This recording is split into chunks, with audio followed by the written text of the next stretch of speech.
Hello and welcome to an introduction to the ACT reading. My name is Jordan Boyd and I am part of the Social Sciences Department here at West. Your class is going to compete in a Kahoot after this short video, so make sure that you pay attention. Your teacher has a Kahoot code that is meant just for your seminar, so you are only going to be competing against others who are in your seminar in this Kahoot. Let's jump in now to a breakdown of the reading ACT. So the reading section is going to measure your ability to read closely, reason logically about text using evidence, and make sense of information from multiple sources.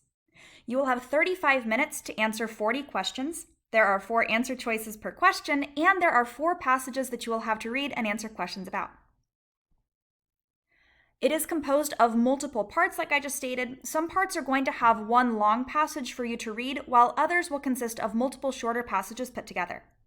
The passages that you're going to read represent the levels and types of texts that are commonly encountered in first-year college classes, so they're going to be a little bit advanced. One passage might be accompanied by a graph, a figure, or a table that contains information relevant to the reading as well. In these passages, some of the questions will ask you to integrate information from the passage and the graphic in order to find the best answer. So you're not necessarily just going to be reading text, you're also going to perhaps have to interpret graphs and figures and tables. And that brings me to my next point. Any class or subject that requires you to read, comprehend, and create meaning from texts will be useful in preparing you for the reading ACT. So if you are wondering, why is a history teacher talking to me about the reading ACT? That's why, because anytime that you read, anytime that you have to comprehend, create meaning from text, those are going to be skills that you have to display on the reading portion of the ACT. Now, there are 3 types of questions that you will have to answer on the ACT.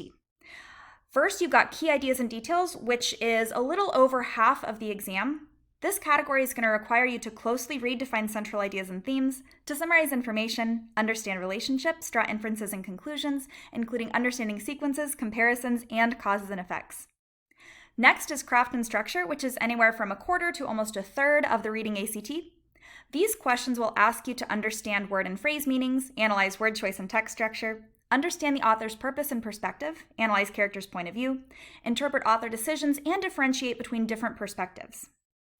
Finally, there are integration of knowledge and ideas questions. This category of questions will require you to understand claims, differentiate facts from opinions, use evidence to make connections between texts. Some questions will require you to analyze how authors construct arguments and to evaluate reasoning and evidence from various sources, possibly including graphs, figures, and tables. Now I'm going to share with you 4 quick reminders to improve your score on the ACT. Some of these will be reading specific, while others will ideally help you in other sections of the ACT as well. First, note the heading and skim the questions before you dive into the passage itself. If you have an idea of what the passage is about, and if you know what to look for before reviewing the passage, that can really help you focus on the parts that are essential for you to read thoroughly, versus parts of the passage that you can maybe skim more quickly. Remember, you are being timed. You do not have forever to answer these questions. Remember also that your goal is not to comprehend the whole passage. Your goal is just to answer the questions correctly. So you do have to use your time wisely, and again, knowing what to look for in the passage before you actually go up and try to read it can really help you save time and, again, correctly and quickly identify the answers to the questions.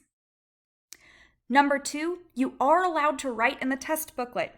If you want, you can briefly mark the passage, circling key ideas, circling transition words, or maybe putting a star next to parts of the text that you see referenced by specific questions, things like that, as you read and think.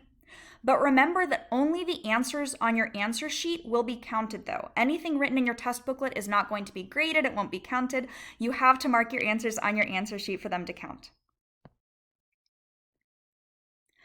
Number 3, eliminating wrong answers can be a really good strategy toward identifying correct answers, especially if you're kind of stuck on a question. Look for specific evidence in the passage to prove answer choice is wrong, and be careful of general or extreme answers that include words like always, never, or everyone. Really general or extreme answers are often just distractors. They're oftentimes not the correct answer, okay? Finally, number 4, remember that there is no penalty for guessing. Do not leave any questions blank. A guess can always earn you credit, but an incorrect answer is worth the exact same as a blank answer. So even if you have to go through on the last 10 questions and guess that they're all C, that is better than leaving them blank. Now I'd like to share with you example questions from a passage that I have here. So I will leave this up to your seminar teacher. If you want, you can pause this video now and see if you can find the correct answers for numbers 1 and 2.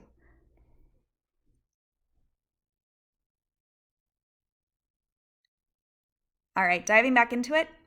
The answer to number 1 is C. He worked with Portillo and interacted with Juan Emilio over the phone. And the answer to number 2 is J. He taught in the evening, worked at the insurance company overnight, and talked to Portillo the following morning. As you can see, I have circled parts of the passage that can help you find the answers to those questions.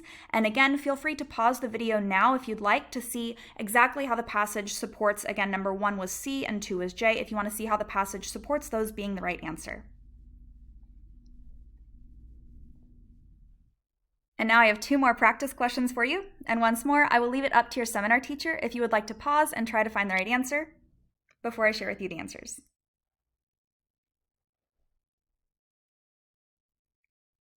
All right, so the answer to number 3 is C, friendly and generous, requiring that the narrator meet simple standards. And the answer to number 4 is F, in Santiago to prepare for traveling to Europe. And once again, as you can see, I've circled parts of the passage that will ideally help you find the answers. So once more, if you'd like, you can always pause this video and see exactly how the passage supports C and then F being the correct answers.